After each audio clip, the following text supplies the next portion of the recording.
Halo, apa kabar pemirsa? Senang kembali menjumpai Anda dalam Special Report, program yang membahas secara mendalam berbagai isu di tengah masyarakat bersama saya, Erika Widya Astuti.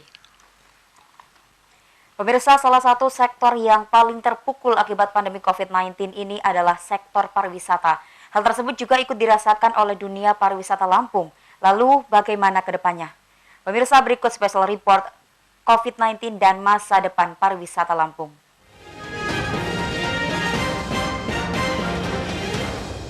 Pemirsa, penyebaran virus COVID-19 terus menghantui masyarakat, tak terkecuali masyarakat Lampung. Akibat virus ini, dunia pariwisata nyaris lumpuh.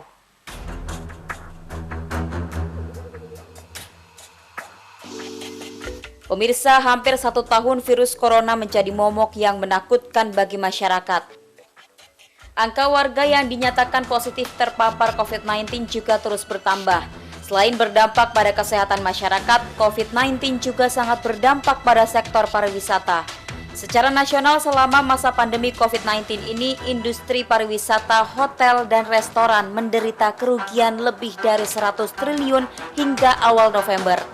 Dampak lainnya, PHRI terpaksa mem-PHK sekitar 550.000 pekerja hotel atau 78,5% di industri pariwisata.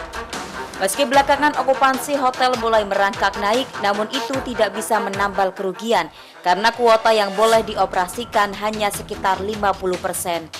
Upaya membanting harga juga tidak berdampak positif bagi bisnis pariwisata. Di Lampung kondisinya hampir sama. Industri perhotelan dan pariwisata di Lampung juga sangat terpukul akibat merebaknya virus corona. Selain menutup usaha, hotel-hotel juga merumahkan sebagian karyawannya. Dari Bandar Lampung, Tim Liputan iNews melaporkan. Baik pemirsa, kita akan membahas lebih dalam mengenai topik COVID-19 dan masa depan pariwisata Lampung dengan narasumber yang telah hadir di studio. Ada Sekretaris PHRI Lampung, Bapak Friandi Indrawan. Selamat pagi, Pak. Selamat pagi. Ya, Pak Didi, apa kabar hari ini? Baik, alhamdulillah. Baik, alhamdulillah ya Pak ya. Ini kita lihat virus corona ini sudah menyapa kita sudah hampir 1 tahun ya, Pak ya. 1 tahun ini virus corona merebak di Indonesia, tentunya tak terkecuali di Lampung juga. Nah, tentu keberadaan COVID-19 ini telah membuat hancur dunia pariwisata termasuk yang ada di Provinsi Lampung. Nah, boleh tahu seberapa besar sih dampaknya bagi pariwisata yang ada di Lampung menurut pantauan PHRI? Ya, terima kasih Mbak Erika. Jadi kalau bicara pariwisata, dalam situasi COVID seperti sekarang ini, ya betul-betul kita dalam posisi yang terpuruk dan berdarah-darah kalau saya mengistilahkan. Tidak terkecuali hotel dan restoran, karena hotel dan restoran adalah komponen utama daripada pariwisata. Jadi kenapa pariwisata yang paling terdampak? Ya karena orang tidak melakukan perjalanan ya dalam bentuk apapun, apakah wisata ataukah religi, kemudian MICE misalnya, dan lain-lain bentuk wisata. Jadi karena tidak adanya perjalanan orang dari satu daerah ke tempat yang lain, yang mengakibatkan industri pariwisata betul-betul terpuruk dan berdarah-darah kalau menurut saya. Kalau ini secara nasional kerugian dunia pariwisata ini hotel tentunya dan juga restoran hingga November tahun lalu mencapai kurang lebih 100 triliun. Nah, kalau di Lampung sendiri bagaimana akumulasinya, Pak? Ya, kalau menurut perhitungan kami secara umum seluruh industri pariwisata ya, bicara pariwisata tidak bicara hotel dan restoran aja, sekitar 1,3 triliun Provinsi Lampung saja, dan itu akhirnya membuat seluruh sektor yang selama ini hidup dari pariwisata ya terdampak yang cukup keras dan signifikan dengan 1,3 triliun itu. Tentu dampak kerugian ini apakah berpengaruh juga terhadap PHK karyawan yang ada di Lampung? Ya, jadi mungkin industri yang paling dulu untuk melakukan unpaid leave karyawannya itu adalah di industri hotel dan restoran. Bahkan di Lampung itu beberapa hotel, belasan hotel bintang itu melakukan stop operation selama lebih kurang 2-3 bulan antara kurun waktu Maret, April, dan Mei. Berarti artinya tutup total ya Pak ya? Tutup total, stop operation. Jadi hanya tetap menyediakan security dan kemudian gardener dan lain-lain seperti itu. Jadi sektor yang paling duluan melakukan apa namanya stop operation atau unpaid leave karyawannya itu adalah hotel dan restoran. Apakah PHRI punya angka akumulasi kira-kira berapa banyak total karyawan yang di PHK selama pandemi ini? Kalau dari yang ada di kami itu sekitar 2000-an ya, 2400-an yang saat itu unpaid leave. Dengan asumsi bukan PHK total, bukan PHK permanen, maksud saya permanen, tapi unpaid leave sementara. Oke, jadi dirumahkan sementara. Ya, alhamdulillah sejak ada tatanan baru bulan Juni kemarin, itu kemarin di recall dan dipekerjakan kembali. Oke, artinya dirumahkan sementara dan ketika new normal dipulihkan kembali. Yeah. Dan bagaimana kondisi saat ini? Apalagi kan sekarang sudah pemberlakuan new normal, apakah sudah mulai perlahan membaik? Ya, bicara industri hotel dan restoran di Lampung khususnya, saya sendiri sebagai PHRI, organisasi yang mewadahi teman-teman anggota hotel dan restoran itu agak sedikit surprise. Ternyata Provinsi Lampung itu menjadi daya tarik orang untuk berlibur, utamanya domestik turis ya. Jadi domestik turis yang berasal dari Jabodetabek sama Sumatera bagian selatan. Kita bersyukur infrastruktur kita sudah bagus, jadi ada jalan tol, kemudian untuk overland transportation-nya ada dermaga eksekutif, dan itu ternyata sangat membantu minat calon wisatawan untuk berlibur di Lampung. Nah, itu kita tutup tahun kemarin di semester kedua, itu okupansi kita di 56,17 average city occupancy. Artinya ini sudah, menurut catatan di PHRI Pusat, Lampung termasuk di 5 besar tingkatan okupansi semester kedua tahun 2020. Ini yang menggembirakan kita. Artinya memang Lampung saat ini sudah mulai dilirik untuk menjadi salah satu destinasi tujuan wisatawan ya Pak ya. Kalau untuk taman wisata sendiri, apakah sudah mulai banyak juga dikunjungi wisatawan? Iya, otomatis ya. Otomatis karena mereka datang kemari, yang 56% itu didominasi oleh leisure visit. Jadi yang kunjungan untuk senang-senang ya. Jadi tentu dia tidak hanya membutuhkan hotel, dia membutuhkan destinasi wisata. Tapi tetap pemberlakuan yang dilakukan gitu dan penerapan protokol kesehatan yang dilakukan? Saya lihat gini. Saya lihat pemerintah Provinsi Lampung dan kabupaten kota yang secara langsung berhadapan dengan destinasi-destinasi atau industri hotel dan restoran, mereka beliau-beliau di pemerintahan cukup committed dan secara tegas melakukan langkah-langkah untuk bisa meredam atau mencegah penyebaran lebih lanjut. Baik, Pak Didi, kita harus jeda sejenak. Kita akan lanjutkan diskusi kita setelah jeda pariwara berikut. Pemirsa, dialog kita semakin menarik, namun kita harus jeda sejenak. Tetap di Special Report.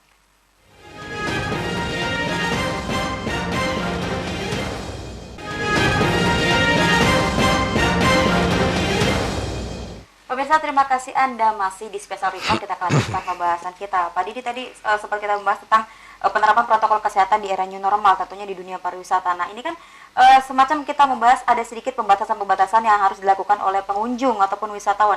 Nah, ini apa tidak berdampak pada kunjungan?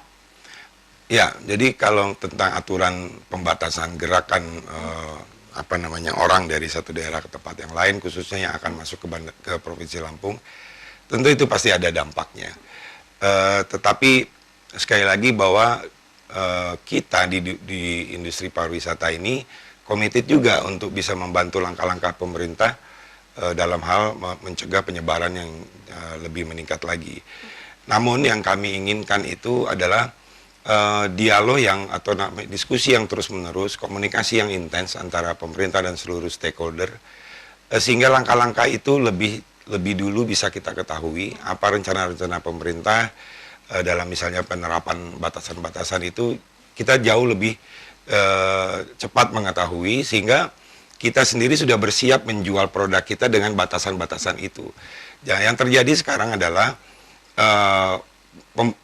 aturan itu diberlakukan instantly dalam waktu yang dekat dengan occasion-nya, misalnya Natal atau Tahun Baru, sehingga calon-calon wisatawan yang tadinya sudah reservasi mau datang ke Lampung itu akhirnya ada sebagian yang membatalkan rencana kunjungannya dengan berbagai alasan, merasa tidak nyaman atau mungkin ada tambahan kos karena harus melakukan rapid test antigen yang kita tahu lebih mahal daripada rapid test antibody kan.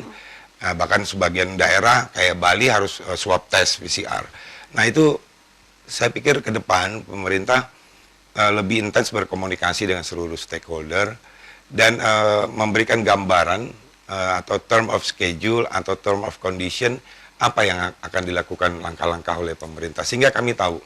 Sehingga ketika kita katakanlah berkomunikasi dengan calon-calon tamu atau calon-calon wisatawan, kita sudah memberikan informasi bahwa akan terjadi seperti ini di Provinsi Lampung. Artinya yang sudah dilakukan pemerintah mengeluarkan kebijakan-kebijakan itu secara mendadak seperti itu, Pak? Oh iya, yang kita alami selama ini begitu. Jadi kesannya serba instan ya, tanpa adanya perencanaan-perencanaan yang jauh hari. Nah ini belum lama ini Presiden Joko Widodo mengganti sejumlah menterinya termasuk Menteri Pariwisata dan Ekonomi Kreatif. Nah, apakah ini juga mempengaruhi kebijakan-kebijakan baru yang diambil oleh pemerintah? Secara detail tentu ya. Jadi artinya pergantian pimpinan di sebuah kementerian tentu sedikit banyak akan mempengaruhi program-program yang sudah direncanakan oleh pimpinan sebelumnya. Dan kita belum tahu seperti apa Pak Sandiaga, tetapi kita berharap sebagai seorang entrepreneur, seorang pengusaha sukses yang sudah jatuh bangun dalam dunia bisnis, tentu beliau punya pengalaman ketika harus membangun sebuah industri pariwisata, berangkat lagi dari titik nol untuk kembali bisa mencapai target-target yang direncanakan. Selain Menteri Pariwisata dan Ekonomi Kreatif yang baru, ini kalau tidak salah PHRI juga tengah menyusun sebuah strategi nih untuk membangkitkan pariwisata. Nah, mungkin bisa sedikit dijelaskan dan dibocorkan kepada pemirsa, Pak Didi. Ya, jadi kita kalau di PHRI memang berpikir bagaimana pariwisata ini bisa menggeliat kembali. Nah, walaupun kita tahu pariwisata ini menurut saya sektor yang paling lambat akan pulih. Karena apa? Karena memang pariwisata kan adalah pergerakan manusia dari satu daerah ke tempat yang lain. Dan sekarang dengan adanya batasan-batasan, aturan-aturan, kemudian mungkin ada PSBB dan lain-lain, itu membuat gerak orang akan terhambat. Nah, dengan geraknya terhambat, tentu dia akan menunda atau tidak bepergian ke tempat yang lain. Dan ini akan berpengaruh besar terhadap pariwisata. Jadi menurut saya, tidak hanya sektor pariwisata kalau menurut saya, seluruh sektor, seluruh komponen bangsa saat ini sedang menunggu realisasi daripada vaksin. Itu the key is vaksinasi itu. Jadi setelah itu pulih, setelah itu divaksin, baru kita akan bicara memulihkan ini dalam waktu yang cepat. Berarti artinya salah satu strateginya adalah menunggu vaksin dari pemerintah itu sendiri. Nah, ini Kementerian Pariwisata katanya nanti akan menyiapkan anggaran sebesar 3,8 triliun dan itu digunakan untuk hibah pariwisata. Nah, itu apakah sudah didengar oleh PHRI dan juga mungkin sudah ada koordinasi? Malah yang 3,3 triliun yang semester kedua kemarin sudah dinikmati oleh industri. Jadi itu langkah-langkah yang memang didorong oleh pemerintah, oleh BPP PHRI. Harus kita akui bahwa peran pentingnya BPP berdialog dengan Pak Menteri waktu itu masih zamannya Pak Wisnu Tama, bahwa memang industri ini harus diberikan relaksasi, diberikan stimulus, diberikan darah segar untuk bisa kembali pulih dan survive dalam kondisi yang betul-betul terpuruk seperti sekarang ini. Jadi 3,3 miliar sudah diserap oleh anggota PHRI. Kemudian saya dengar juga 3,8 triliun itu tidak hanya anggota PHRI, malah sekarang melebar kepada industri lain di dalam pariwisata seperti asosiasi travel dan lain-lain. Jadi ini langkah-langkah yang diambil oleh pemerintah guna membuat pelaku industri atau pelaku bisnis di sektor pariwisata itu bisa bertahan. Kalau begitu sebenarnya apa yang menjadi pokok permasalahan saat ini untuk dunia pariwisata, khususnya mungkin hotel dan restoran di masa pandemi yang belum berakhir ini, Pak Didi? Tidak adanya pergerakan orang yang maksimal, itu yang paling utama. Jadi pergerakan manusia dari satu tempat ke tempat yang lain, dari satu daerah ke daerah yang lain, itu jumlahnya sekarang terbatas. Dan seperti kita ketahui, contohnya saja di Lampung itu kan source of income-nya hotel itu 48% didominasi oleh belanja pemerintah. Nah, dengan adanya batasan-batasan aturan terkait dengan COVID, otomatis pemerintah juga mengurangi kegiatan-kegiatan keluar daerah, dan itu berdampak sama tingkat hunian hotel tentunya. Baik, Pak Didi, kita harus jeda sejenak. Ya, okay. Dan pemirsa, tadi salah satu pokok permasalahan adalah keterbatasan ataupun tidak ada mobilisasi ataupun pergerakan yang maksimal. Dan kita akan membahas selanjutnya setelah jeda para berikut, tetap di Special Report.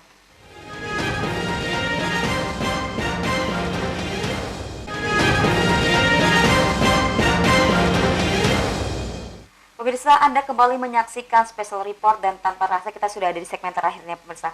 Pak Didi, tadi sempat dikatakan bahwa salah satu pokok permasalahannya adalah tingkat atau tidak adanya pergerakan kunjungan yang masif seperti itu. Nah, apakah tidak ada permasalahan lain lagi, misalkan dari segi infrastruktur, dan kalau kita lihat kan pariwisata ini sektor yang sangat kompleks gitu. Nah, di Lampung sendiri apakah sudah semuanya on?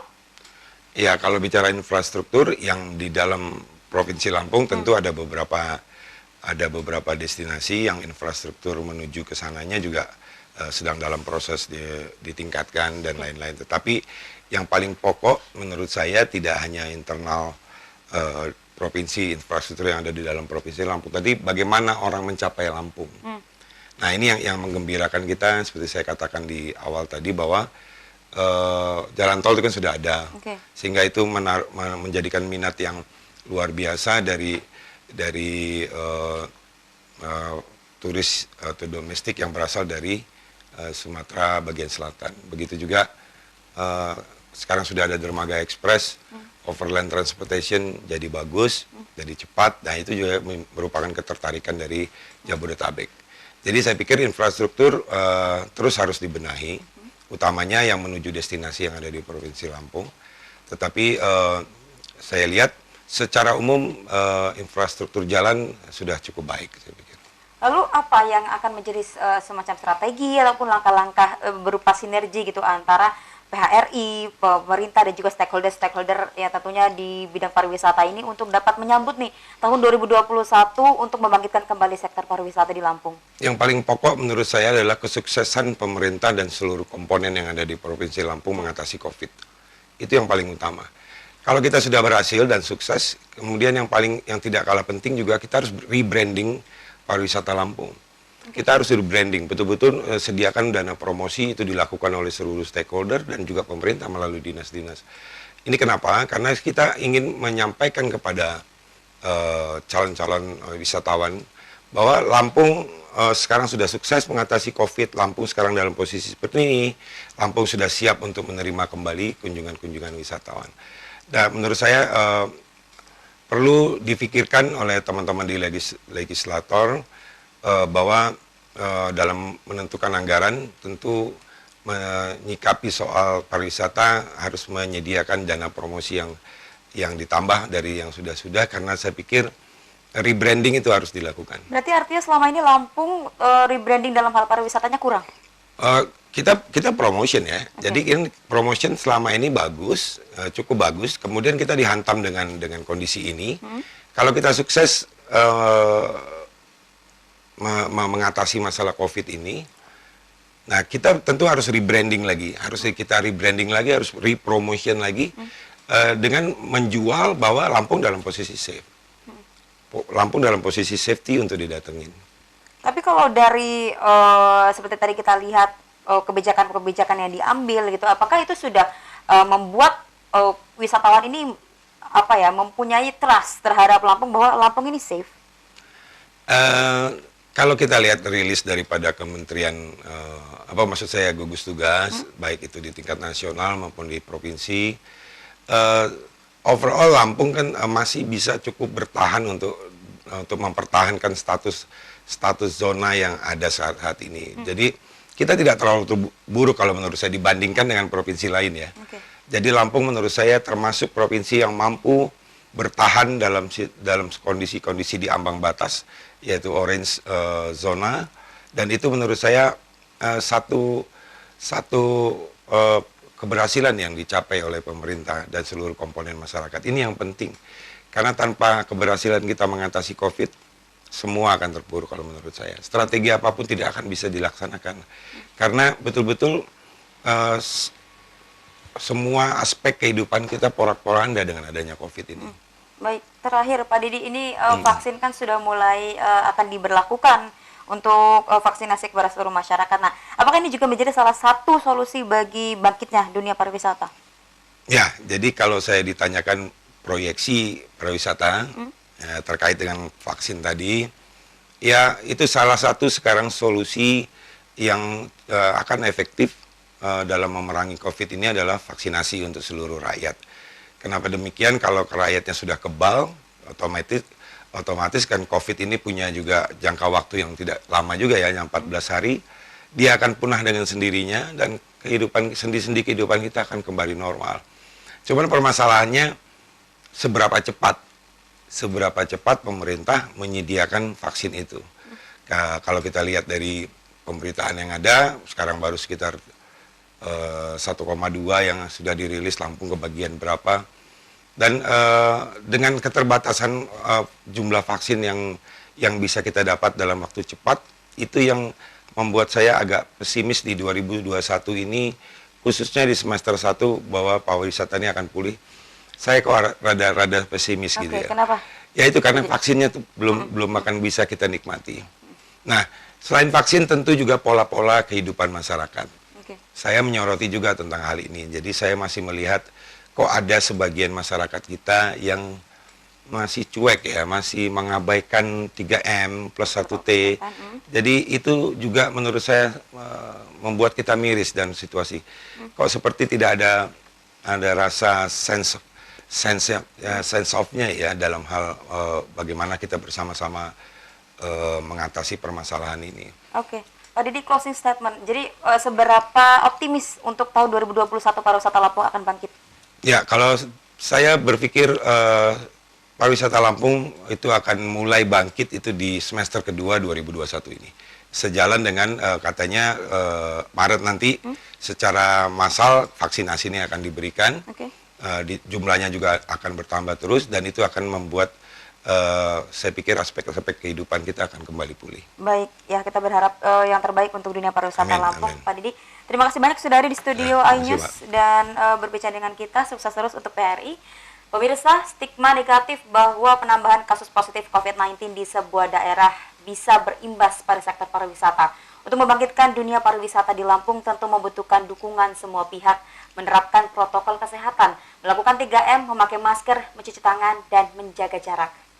Baik pemirsa, tak terasa pembicaraan kita sudah berada di ujung waktu dan kita akhiri sampai di sini. Jadi sekali lagi terima kasih kepada Pak Didi dan juga yang sudah bersedia hadir di studio iNews.